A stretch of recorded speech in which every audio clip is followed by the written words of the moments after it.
Okay, we'll be reading chapter 18 today, Down the Chocolate River. I remember when we left off in chapter 17, Augustus Gloop had been sucked up the pipe and had gone away, and the Oompa Loompas were singing when he went away. So we are at chapter 18. Off we go, cried Mr. Wonka. Hurry up, everyone. Follow me to the next room, and please don't worry about Augustus Gloop. He's bound to come out in the wash. They always do. We shall have to make the next part of the journey by boat. Here she comes. Look. A steamy mist was rising up now from the great warm chocolate river, and out of the mist there appeared suddenly a most fantastic pink boat. It was a large open rowboat with a tall front and a tall back, like a Viking boat. And it was of such a shining, sparkling, glistening pink color that the whole thing looked as though it were made of bright pink glass. There were many oars on either side of it, and as the boat came closer, the watchers on the river bank could see that the oars were being pulled by masses of Oompa Loompas. At least 10 of them to each oar. This is my private yacht, cried Mr. Wonka, beaming with pleasure.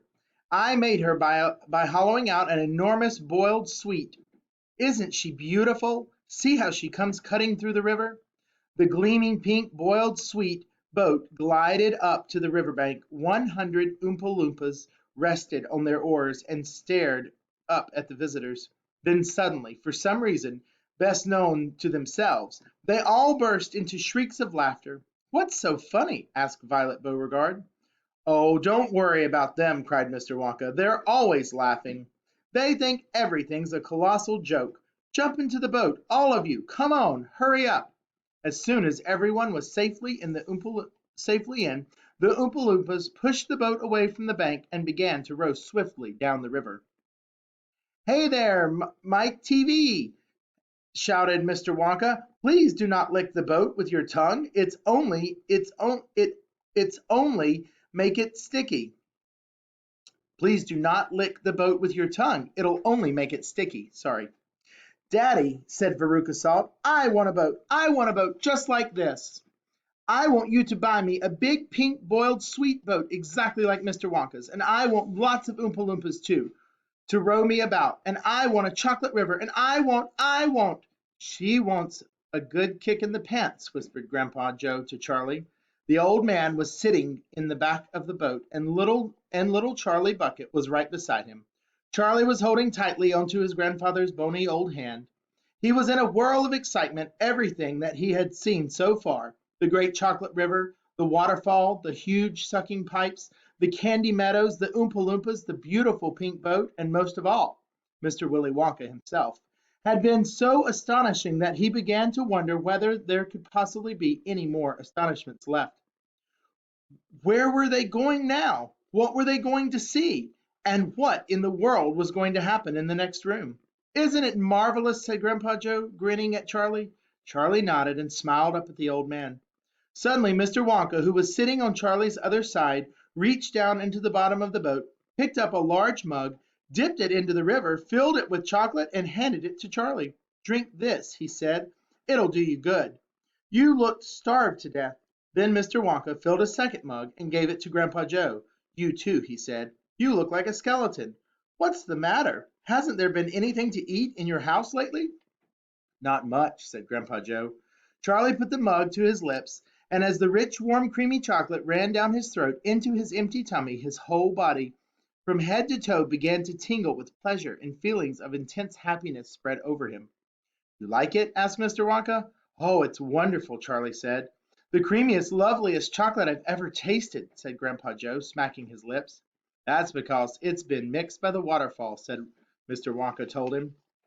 The boat sped on down the river. The river was getting narrower. There was some kind of dark tunnel ahead, a great round tunnel that looked like an enormous pipe, and the river was running right into the tunnel, and so was the boat. Row on, shouted Mr. Wonka, jumping up and waving his stick in the air. Full speed ahead! And with the Oompa Loompas rowing faster than ever, the boat shot into the pitch dark tunnel, and all the passengers screamed with excitement. How can they see where they're going? Shrieked Violet Beauregard in the darkness. There's no knowing where they're going, cried Mr. Wonka, hooting with laughter. There's no earthly way of knowing which direction they're going. There's no knowing where they're rowing or which way the river's flowing. Not a speck of light is showing, so the danger must be growing, for the rowers keep on rowing, and they're certainly not showing any signs that they are slowing. He's gone off his rocket, shouted one of the fathers aghast, and the other parents joined in the chorus of frightening shouting. He's crazy, they shouted. He's balmy, he's nutty, he's screwy, he's batty, he's dippy, he's dotty, he's daffy, he's goofy. He's beany, he's buggy, he's wacky, he's loony. No, he's not, said Grandpa Joe. Switch on the lights, shouted Mr. Wonka, and suddenly on came the lights, and the whole tunnel was brilliantly lit up, and Charlie could see that they were indeed inside of a gigantic pipe, and the great upward curving walls of the pipe were pure white and spotlessly clean. The river of chocolate was flowing very fast inside the pipe, and the Oompa Loompas were all rowing like crazy, and the boat was rocketing along at a furious pace. Mr. Wonka was jumping up and down in the back of the boat and calling to the rowers to row faster and faster still. He seemed to love the sensation of whizzing through a white tunnel in a pink boat on a chocolate river, and he clapped his hands and laughed and kept glancing at his passengers to see if they were enjoying it as much as he was. Look, Grandpa, cried Charlie. There's a door in the wall. It was a green door, and it was set in the wall of a tunnel just above the level of the river. As they flashed past it, there was just enough time to read the writing on the door. Storeroom number 54, it said. All the creams, dairy cream, whipped cream, violet cream, coffee cream, pineapple cream, vanilla cream, and hair cream. Hair cream, cried Mike TV. You don't use hair cream. Row on, shouted Mr. Wonka. There's no time to answer silly questions. They streaked past a black door. Storeroom number 71, it said on it. Whips, all shapes and sizes. Whips, cried Veruca Salt. What on earth do you use whips for? For whipping cream, of course, said Mr. Wonka. How can you whip cream without whips? Whipping cream isn't whipped cream at all unless it's been whipped with whips. Just as a poached egg isn't a poached egg unless it's been stolen from the woods in the dead of night. Row on, please. They passed a yellow door on which it said storeroom number 77.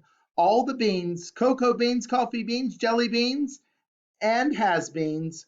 Has-beens? Cried Violet Beauregard. You're one yourself, said Mr. Wonka. There's no time for arguing. Press on, press on. But 5 seconds later, when a bright red door came into sight ahead, he suddenly waved his gold-topped cane in the air and shouted, Stop the boat! That's the end of chapter 18. Tomorrow we will be reading chapter 19. See you guys then. Bye.